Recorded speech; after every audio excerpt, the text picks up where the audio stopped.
I read that Dr. Ashi decided to become a cancer researcher when you were 15. That's And right. Marisol, it was just, you were just 5. Always, always. My mom says, yeah, Fine. yes, yes, I always want to be a scientist. Fine. Go, Ashi. So for me, I was 15. Someone I cared about a lot passed away from cancer. And so for me, it was a very life-changing event. And so I decided that's what I wanted to do. And initially, I thought I was going to be an oncologist, and specifically a pediatric oncologist. And then I volunteered. So I moved from South Africa here. I went to college, and then I went to Hopkins for 2 years trying to decide if I wanted to do basic research or be an MD. And I volunteered in a children's oncology board.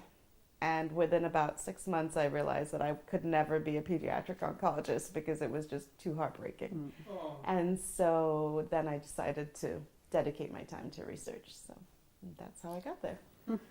And tell me at 5, how did you know? I mean, That's the thing is crazy. for me is I didn't have anybody in my family that were medical doctors. In fact, they were not in academia or even going to university. I'm from a very small family.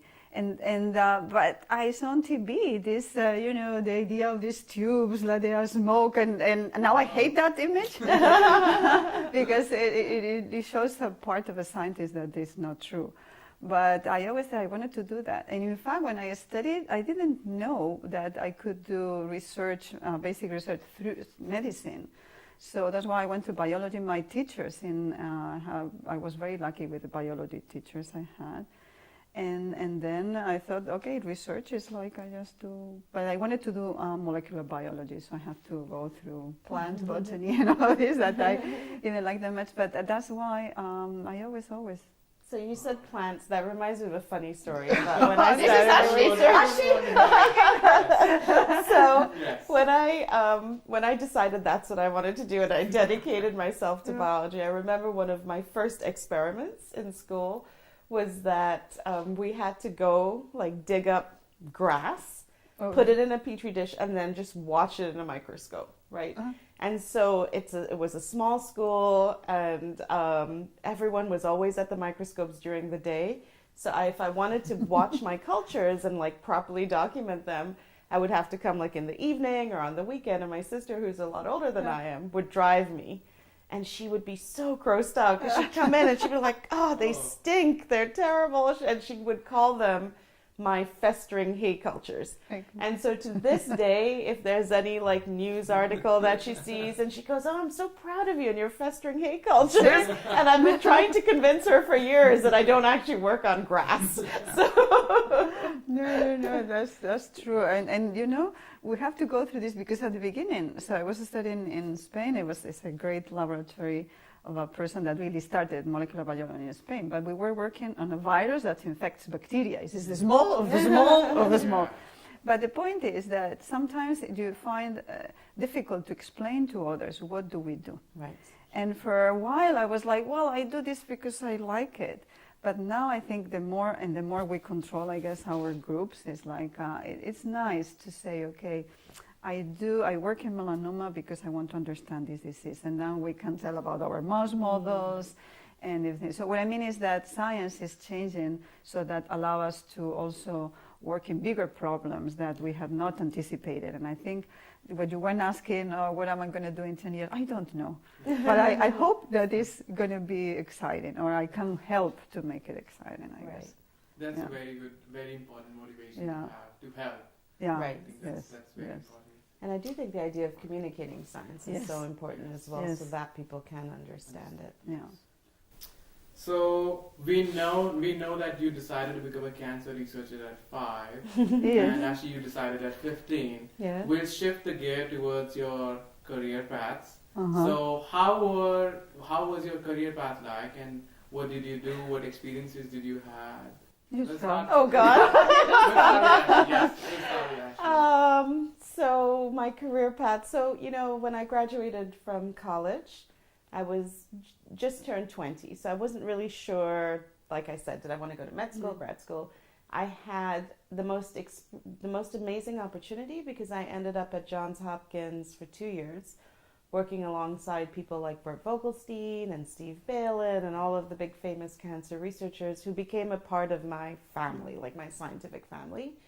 And then when I left there, I went to grad school. When I decided to go to grad school, I went to grad school for 4 years, and I came back to Hopkins because it was, my home that I keep returning to, I guess.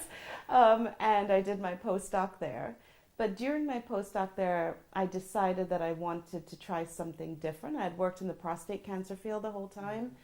And so I thought I would like to try something different. So I went to the NIH where I work with Jeff Trent. And he said, there's this gene that we found. We don't know what to do. We don't know what to do with it. It's called Wnt5a. And I was like, oh, but I really want to do microarrays. And he's like, but I really need a cell biologist. And I said, fine. So I will work on Wnt5a for a year, and we'll see what it's like. So I worked on Wnt5a for 15 years, and we still do work on Wnt5a. It was really a seminal finding that Jeff had made before I ever got there.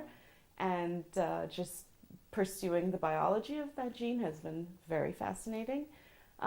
But then Jeff left to go to Arizona, and I went to the National Institute on Aging and continued melanoma research there.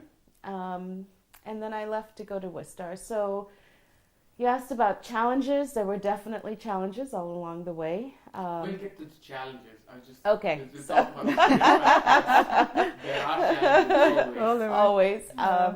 But so I ended up at Wistar, where I've been for the last 8 years now. Okay. I feel,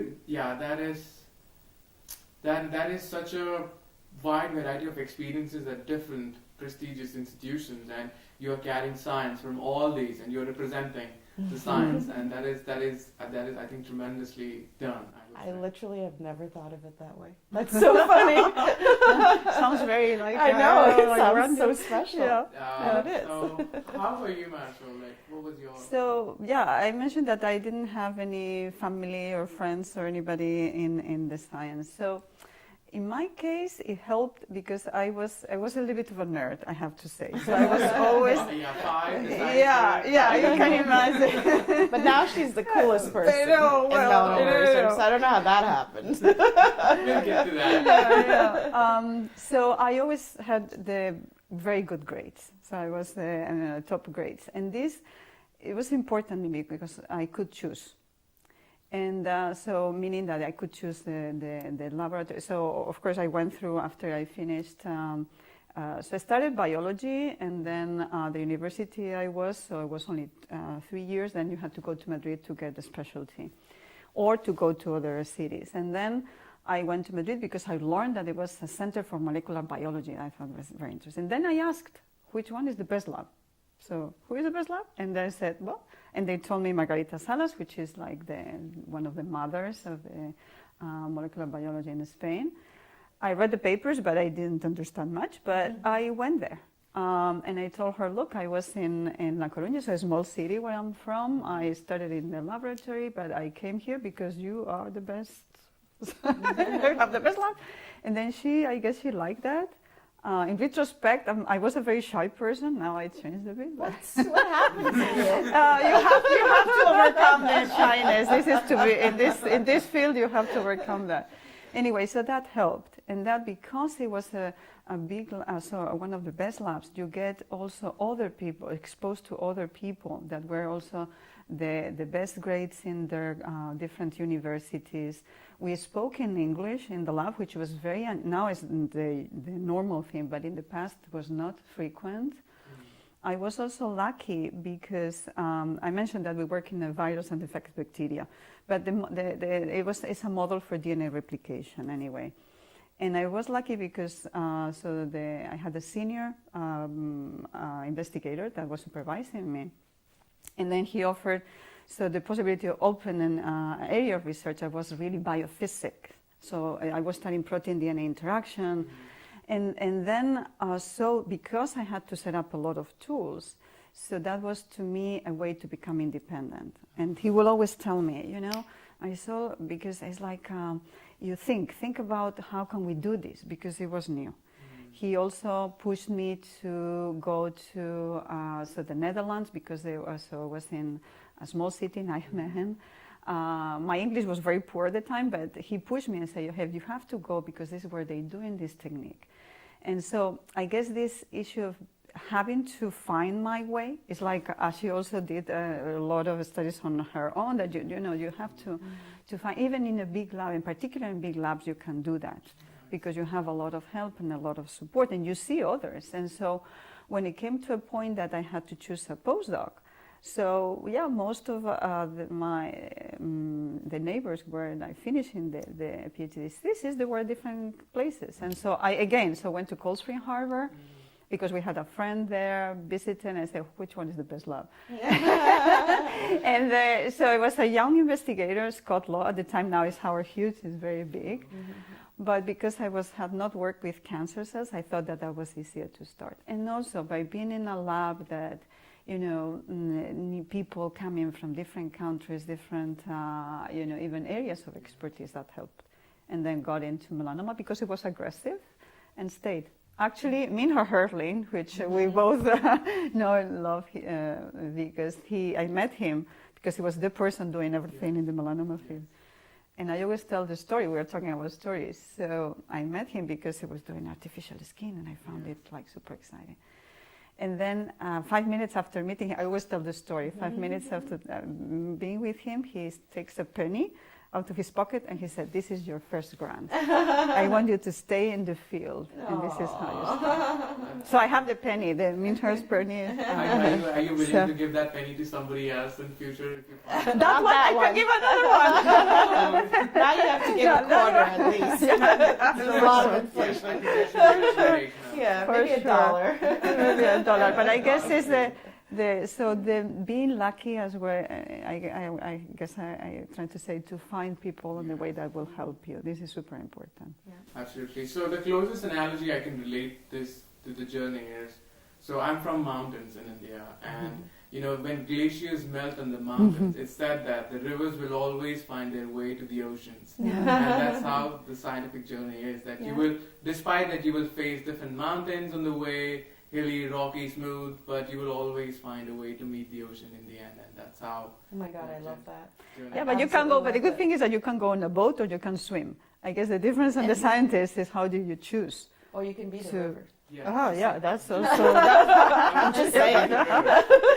Yeah, definitely. Okay, so but nevertheless, all experiences have difficulties. All careers have difficulties. Not every story is a happily ever lived after story. Yeah.